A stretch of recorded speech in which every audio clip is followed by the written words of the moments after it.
Lovely, hello everyone. Hope that you are having a wonderful Merry Christmas, that you enjoy it and have a wonderful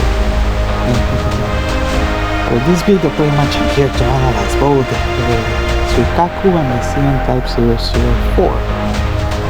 So what I'm going to do is I'm going to tell you the pros and cons of everything, and I'm just going to give you a brief analysis on the different things that you can find on both ships and things to take into account. Well, first of all, here just a couple of disclaimers. This is just my opinion, alright? I'm sure you have different opinions. Okay, so first of all, the Zuikaku, as you can see, all of them pretty much have almost the same air capability. The Zuikaku has the missile battery, which enables you to attack from distance, but in addition to that, it has a unique air defense. And what is that useful? Because, well, you will be able to defend yourself better if you have incoming missiles. So that's a unique characteristic of the Zuikaku. That does not mean the CN-Type 004 can do it differently. In addition to that, something to take into account is that first of all, the helicopter, you only have one helicopter in the Zuikaku. The CN-Type 004 has two, but it's still a good difference to have, and that is pretty much it. But also something to take into account is that the Zuikaku has more speed, enables you to hide, which is very important as well. That is one of its main features, that you are able pretty much to cover up very quickly and go up front into the battlefield. So those are the main characteristics of the Zuikaku. So what about the CN-Type 004? Well, what happens with it is that the CN-Type 004 is slower, but what's the difference? Pretty much you are going to have, in this particular case, 2 grenade launchers. And that is important because you will be able to take down some torpedoes if they are coming on the way, or you will be able to attack other ships with higher attack status as well. In addition to that, the CN-Type 004 has more air defenses than the Zuikaku. Alright, the Zuikaku I think overall has 6, whereas the CN-Type 004 has 8. So that is important to note. Why? Because if someone comes close to you using autocannons and air defense, you will be able to auto-attack more in contrast to the Zuikaku. So that's something to take into account. You have space for 2 helicopters, very important, especially if you are using the Merlin. It's very useful because if you have submarines coming your way, or any type of ship, they come with a Merlin, they will be taking a lot of punishment. You're able to defend yourself against submarines a little bit more. Does that mean you are invulnerable to submarines? Absolutely not. You have to be very careful about that. So, sorry about that. So in that particular thing, the CN-Type 004 is more about doing more damage with your air capability. How do you choose? Well, first of all, by now you should have been using the Enterprise, or you have been using the ES Storm, and they are pretty much similar. You can say that the Enterprise has same amount of helicopters, also it uses a grenade launcher, whereas the Storm has missiles and it's able to move faster. So you could say that the Storm is like an extension of the Zuikaku. Slightly different gameplay, whereas the Enterprise is able to hide and focus more on the air attacks. So that's something to consider. Okay, so now we are going to try the Zuikaku. As you know, I'm going to use the same equipment for both air carriers, so that way there is no major difference. I'm also not using the pan kill switch or the H-18, so it is more fair because not everyone has those airplanes. So we're going to try it out. Here we are playing on underexplored rocks, perfect for the Zuikaku. Okay, I'm going to explain the main positives and negatives if you were using the CN-Type 004 over here. So So first of all, I'm going to open up by usually I deploy my fighter and air striker, but pretty much I'm going to spend quite some time directing the Zuikaku so I can hide behind the rock. This is when the maneuverability and the speed of the Zuikaku is very important, because you will be able to hide behind the rock faster, you will be able to take cover faster, or you can make decisions based on what's happening on the battlefield. You can decide to join the ships that are with you, or you can just hide quickly. So in this particular map, very important, you're able to hide quickly. As you can see, I will be successfully almost hiding behind that rock, but on purpose I'm going to select a second rock so you can see the second positives of having this one. Alright, over here, this is just normal, standard attack. Pretty much do as much damage as possible with the bomber. I'm going to try to target ships that are being targeted by my allies, so that way they are not going to flare. But if not, I'm still going to try to deploy as many flares or missiles as possible by supporting my teammates. So if you can take out one enemy ship before the enemy does, you are in good shape. Okay, so as you can see, the Zuikaku decided to not hide behind the rock and hide in the second rock. What's the second feature of the Zuikaku? You can attack from distance. Okay, so as you can see, I am able to deploy missiles and move, whereas I'm also going to try to hide. And I can continue my assault with the strike fighter. Here I'm using the Flanker-E, because it packs quite a punch. It makes a lot of damage.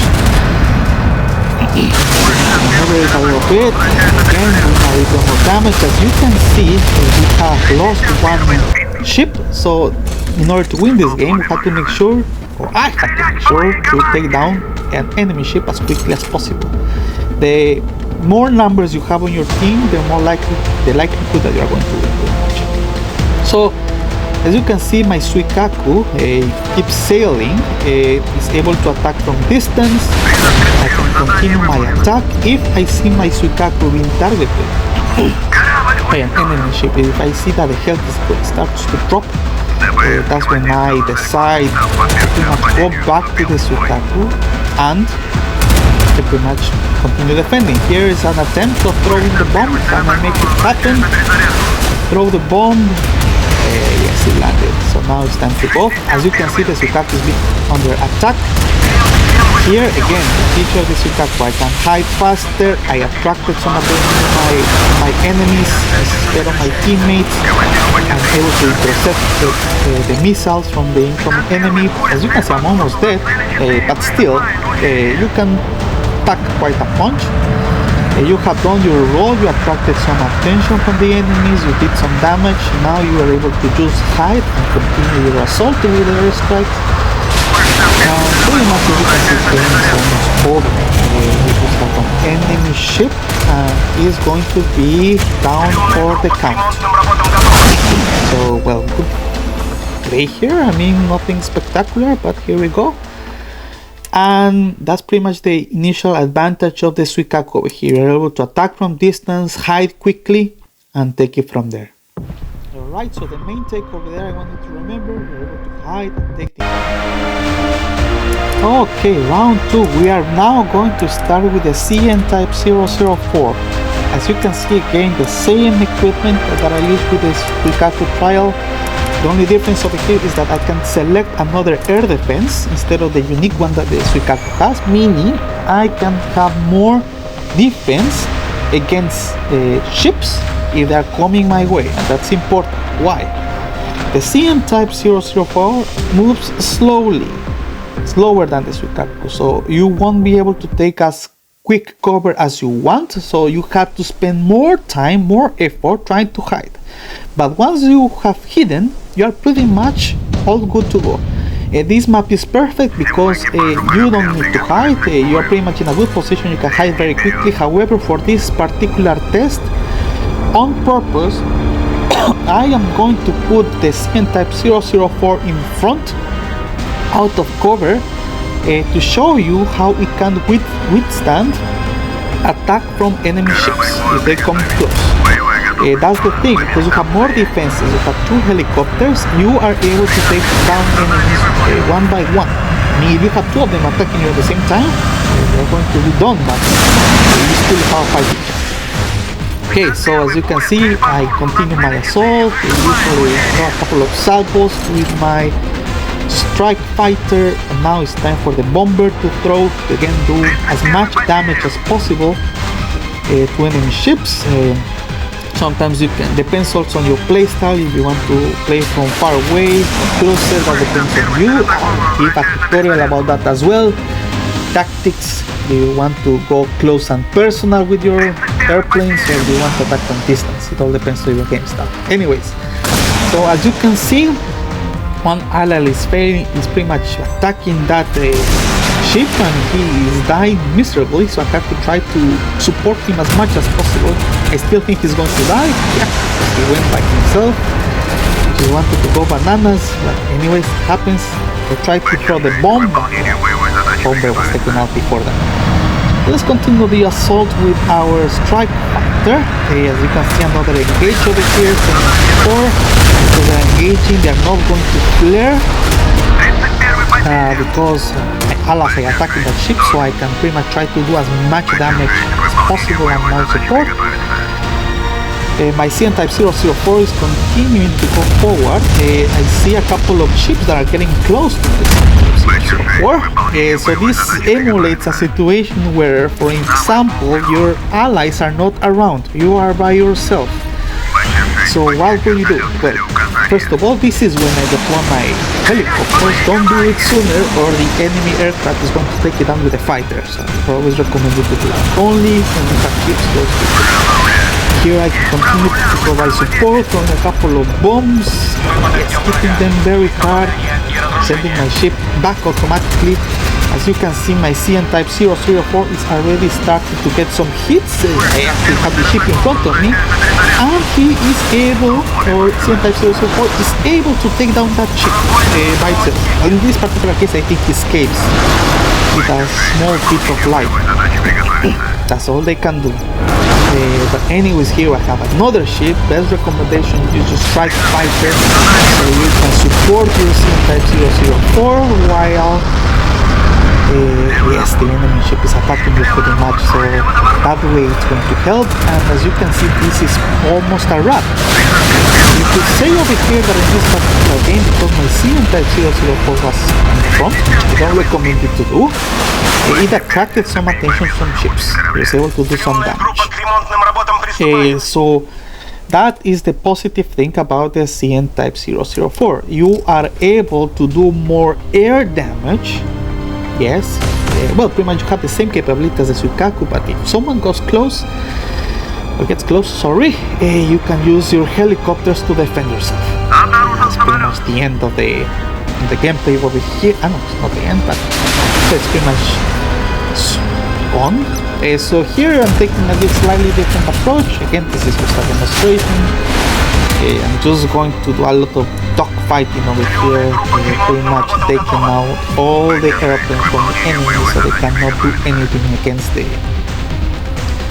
against my allies, and to continue the support with my airstrike. The flanker here is once again backed by a punch, and here I take it slow. Something to recommend you as well. If you think the plane is going to use flares, I recommend it to actually get close and personal and throw everything at it. Okay, so good gameplay over here. Again, nothing spectacular. This is just a demonstration. So overall, that's my point of view regarding the CIWS and the Zuikaku. It depends on your gameplay. Thank you very much for seeing.